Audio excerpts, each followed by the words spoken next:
الحمدللہ رب العالمین والعاقبۃ للمتقین والصلاة والسلام علی اشرف الانبیاء والمرسلین نبینا محمد وعلی آلہ وصحبہ اجمعین۔ اعوذ باللہ من الشیطان الرجیم، بسم اللہ الرحمن الرحیم۔ احباب گرامی، سورۃ الحجرات کے دوسرے رکوع کی پہلی آیت کے متعلق ہم بات چیت کر رہے تھے کہ اللہ تعالیٰ کا فرمان ہے، اے وہ لوگو جو ایمان لائے ہو، کوئی قوم دوسری قوم کا مذاق نہ اڑائے، قریب ہے کہ وہ ان سے بہتر ہوں، اور نہ کوئی عورت کسی دوسری عورت کا مذاق اڑائے، قریب ہے کہ وہ اس سے بہتر ہو۔ در حقیقت نبی صلی اللہ علیہ وآلہ وسلم نے زبان کی ہلاکتوں کی خبر دی ہے۔ سیدنا معاذ بن جبل رضی اللہ عنہ فرماتے ہیں کہ میں نے رسول اللہ صلی اللہ علیہ وآلہ وسلم سے عرض کی، اے اللہ کے رسول، کیا کل قیامت کے دن ہماری زبان سے نکلے ہوئے الفاظ پر بھی ہمارا مواخذہ ہوگا؟ تو آپ صلی اللہ علیہ وآلہ وسلم نے سیدنا معاذ رضی اللہ عنہ سے کہا، معاذ، تیری ماں تجھے گم پائے، لوگوں کی بڑی بڑی جماعتیں اوندھا منہ کر کے جہنم کے اندر صرف زبان کی وجہ سے گرائی جائیں گی۔ اور سیدنا عمر رضی اللہ عنہ ایک دن سیدنا ابو بکر صدیق رضی اللہ عنہ کے پاس آئے اور دیکھا کہ وہ اپنی زبان کو پکڑ کر باہر کی طرف کھینچ رہے ہیں۔ تو سیدنا عمر نے پوچھا، امیر المؤمنین، یہ کیا معاملہ ہے؟ تو سیدنا ابو بکر صدیق رضی اللہ عنہ نے کہا، ھذا الذی اوردنی الموارد، یہ وہ چیز ہے، یہ وہ جسم کا حصہ ہے جس نے مجھے بہت سی جگہوں پر لا کر کھڑا کر دیا ہے۔ معنی یہ تھا کہ اس زبان کی وجہ سے کہیں مارا نہ جاؤں میں۔ اسی طرح رسول اللہ صلی اللہ علیہ وآلہ وسلم نے ارشاد فرمایا کہ ہر صبح کے وقت جسم کے تمام اعضاء زبان کے آگے ہاتھ جوڑتے ہیں اور اسے کہتے ہیں کہ اگر تو درست رہی تو ہم بھی درست رہیں گے، اور اگر تو درست نہ رہی تو ہم پکڑے جائیں گے۔ کل قیامت کے دن اللہ رب العالمین اسی زبان کو بند کریں گے اور جسم کے اعضاء کو بولنے کا حکم دیں گے۔ اور اسی لیے رسول اللہ صلی اللہ علیہ وآلہ وسلم نے فرمایا کہ جو شخص مجھے اپنے دو جبڑوں کے درمیان لوتھڑے کی اور اپنی دو ٹانگوں کے درمیان شے کی ضمانت دے دے، میں محمد صلی اللہ علیہ وآلہ وسلم اس کے لیے جنت کا ضامن ہوں۔ تو اپنی زبان کی حفاظت کرنا، بلکہ ایک اور حدیث میں آپ علیہ السلام نے فرمایا، طوبی لمن املک لسانہ، اس شخص کے لیے خوشخبری ہے، بشارت ہے کہ جس نے اپنی زبان پر قابو پا لیا۔ تو انسان کسی کو مذاق کا نشانہ بنائے، کسی کی حد تک کرے، کسی کی تحقیر کر دے، یہ انتہائی بدترین معاملہ ہے۔ اور ہم نے پچھلی احادیث میں پڑھا کہ رسول اللہ صلی اللہ علیہ وآلہ وسلم نے فرمایا کہ بندہ سب سے بدترین سود جو لیتا ہے وہ اپنے بھائی کی عزت کے ساتھ کھیلنا ہے۔ اور اگر کسی کی خامی ہے، کسی کے اندر کوئی نقص ہے، کسی کے اندر کوئی عیب ہے، تو بندہ اس کے عیب کو لوگوں کے درمیان مذاق بنا دے، مجلس کے اندر بیٹھ کر چار بندوں کے سامنے کسی کو بے عزت کرنے کی کوشش کرے، کسی کی حقارت کرے، کسی کو جغت لگائے، اس کا تماشا بنائے، تو قریب ہے کہ جس آدمی کے ساتھ یہ رویہ اختیار کیا جا رہا ہے، لا علمی میں انسان ایسا کر رہا ہے، قریب ہے کہ جس کا مذاق اڑایا جا رہا ہے وہ اللہ کے ہاں کتنا اچھا ہو، وہ کتنا بہتر ہو، اور انسان اس کا مذاق اڑا کر اللہ کے غضب کو دعوت دے، انسان اس کا مذاق اڑا کر اللہ کے غضب کو دعوت دے۔ جیسے حدیث میں ہے، نبی صلی اللہ علیہ وآلہ وسلم نے فرمایا، من صلی الصبح فی جماعت فہو فی ذمۃ اللہ، جس نے صبح کی نماز با جماعت ادا کی وہ اللہ کے ذمے ہے، وہ اللہ کے ذمے ہے۔ فلا یطلبنکم، من ذمۃ اللہ شیئا، تو تم میں سے کوئی اللہ کے ذمے شخص کو نہ چھیڑے۔ جو شخص اللہ کے ذمے ہے تم میں سے کوئی اس کے ساتھ چھیڑ خانی نہ کرے، کیونکہ اگر کسی نے ایسا کیا تو اللہ اس چھیڑ خانی کرنے والے کو اوندھا منہ کر کے جہنم میں پھینکے گا۔ ایک اور حدیث میں آپ صلی اللہ علیہ وآلہ وسلم نے فرمایا، جو حدیث قدسی ہے، کہ جو میرے ولی سے دشمنی رکھے گا، جو میرے ولی سے دشمنی رکھے گا، اور حدیث میں اللہ کا ولی اس کو کہا گیا جو نمازوں کی حفاظت کرتا ہے، اللہ کے دین پر عمل کرتا ہے، تو ایسے شخص کو اللہ کا ولی کہا گیا۔ اللہ تعالیٰ فرماتا ہے من عاد لی ولی فقد آذنتہ بالحرب، جو میرے دوست کے ساتھ دشمنی رکھے گا تو میں اس کے خلاف اعلان جنگ کرتا ہوں۔ تو کسی کا مذاق اڑانا قریب ہے کہ جس کا مذاق اڑایا جا رہا ہو وہ اللہ کے ہاں بھلا آدمی ہو، وہ اللہ کے ہاں ہم سے بہتر ہو، تو کسی کی تذلیل کرنا، کسی کی مذمت کرنا، حتیٰ کہ سیدہ عائشہ رضی اللہ عنہا نے ایک دفعہ صرف سیدہ صفیہ رضی اللہ عنہا کی طرف اشارہ کر کے یہ کہہ دیا تھا اشارے سے کہ یہ چھوٹے قد والی ہے، یہ چھوٹے قد والی ہے، تو نبی صلی اللہ علیہ وآلہ وسلم نے فرمایا کہ عائشہ اگر یہ بات میٹھے پانی کے سمندر میں ڈال دی جائے تو وہ سارا پانی اس بات کی نحوست کی وجہ سے کڑوا ہو جائے۔ اور اسی طرح آپ علیہ الصلاۃ والسلام نے فرمایا مجھے یہ پسند نہیں کہ میں کسی آدمی کی نقل اتاروں، مجھے یہ پسند نہیں کہ میں کسی آدمی کی نقل اتاروں اور اس کے بدلے مجھے اتنا مال مل جائے، مجھے یہ پسند نہیں ہے۔ لیکن ہمارا رویہ اور ہمارا کردار، ہم ہنسنا کھیلنا صرف انہی چیزوں کو سمجھتے کہ ہم کسی کے نقل اتار لیں، منہ ٹیڑھا کر کے بول لیں، اس کے جیسا چلنا شروع کر دیں، اس کی حد تک کرنا شروع کر دیں، تو یہ بات انتہا کی خطرناک ہے۔ اور آگے آ رہا ہے کہ یہ غیبت بھی ہے، اور غیبت کیا ہے آگے ہم پڑھیں گے کہ یہ مردہ بھائی کا گوشت کھانا ہے۔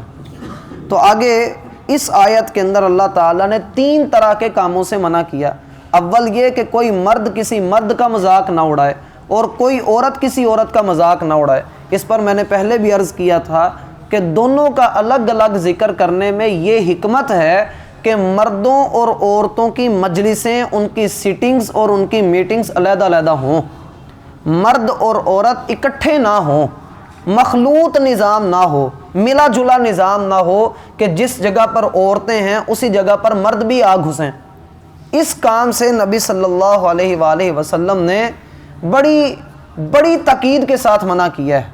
سو بندہ اگر اپنی نظر کی حفاظت کرنے میں ناکام ہو جائے تو وہ فتنے میں پڑ جائے گا۔ اور یہ میں آپ کو نصیحت کروں گا کہ بھائی دنیا کی ساری عورتیں بے لباس ہو کر آپ کے سامنے آ جائیں تب بھی آپ سے آپ کی نظر کے بارے میں سوال ہوگا، اللہ پھر بھی آپ سے آپ کی آنکھوں کے بارے میں پوچھے گا، اللہ ان کے عمل کے بارے میں آپ سے نہیں پوچھے گا۔ اور اگر دنیا کے سارے مرد بد نظریں ہو جائیں، سب کی نظروں کے اندر خیانت آ جائے، تو پھر بھی اللہ تعالیٰ عورت سے اس کے پردے کے بارے میں سوال کرے گا۔ اللہ تعالیٰ نے مرد کی بد نظری کے بارے میں اس سے نہیں پوچھنا، تو ہم سے ہمارے عمل کے متعلق سوال ہوگا۔ پھر کہا وَلَا تَلْمِزُوا أَنفُسَكُمْ، اور اپنے آپ پر عیب نہ لگاؤ۔ حالانکہ بندہ اپنی ذات میں عیب نہیں نکالتا، اپنے اندر کوئی خامی نہیں نکالتا، خامی تو وہ دوسرے کے اندر نکالتا۔ تو اللہ تعالیٰ نے یہاں پر انفسکم کیوں کہا؟ اس لیے کہ مسلمان کا بھائی ہے، اگر کوئی کسی پر عیب لگاتا ہے تو در حقیقت وہ اپنے اوپر عیب لگا رہا ہے۔ اگر کوئی کسی کو اشارہ کر کے یہ کہے کہ تو برا ہے تو 3 انگلیاں اس کی اپنی طرف ہے کہ تو 3 مرتبہ برا ہے۔ بات سمجھ رہے ہیں؟ اگر کوئی کسی کے ساتھ ایسا رویہ اختیار کرے کہ اس کی عیب جوئی میں لگ جائے، اور یہ تلمیزو کا جو لفظ ہے یہ آپ پڑھتے ہیں ویل لکل ہمزۃ لمزہ، یہ اسی سے نکلا۔ لمز کا معنی ہوتا ہے کسی شخص کے عیب نکالنا زبان سے، کسی شخص کے عیب نکالنا اپنی زبان کے ذریعے۔ اور ہمز کہتے ہیں جو آپ ویل لکل ہمز کہتے ہیں، ہمزہ کہتے ہیں ایسے عیوب کو جو عمل سے بندہ ظاہر کرے، عملاً اور قولاً انسان جو بات کسی کی عیب جوئی کے لیے کرے گا، اللہ تعالیٰ اس سے بھی منع کر رہا ہے اور کہہ رہا ہے اپنے آپ پر ایسا نہ کرو۔ یہ کیسی آیت ہے؟ جیسا کہ حدیث میں کہا گیا کہ آدمی اپنے والدین کو گالی دیتا ہے اور یہ بڑا لعنتی آدمی ہے، حدیث میں کہا گیا۔ تو لوگوں نے کہا کیف یسب الرجل اباہ و امہ، یہ کیسے ممکن ہے کہ آدمی اپنے ماں باپ کو گالی دے؟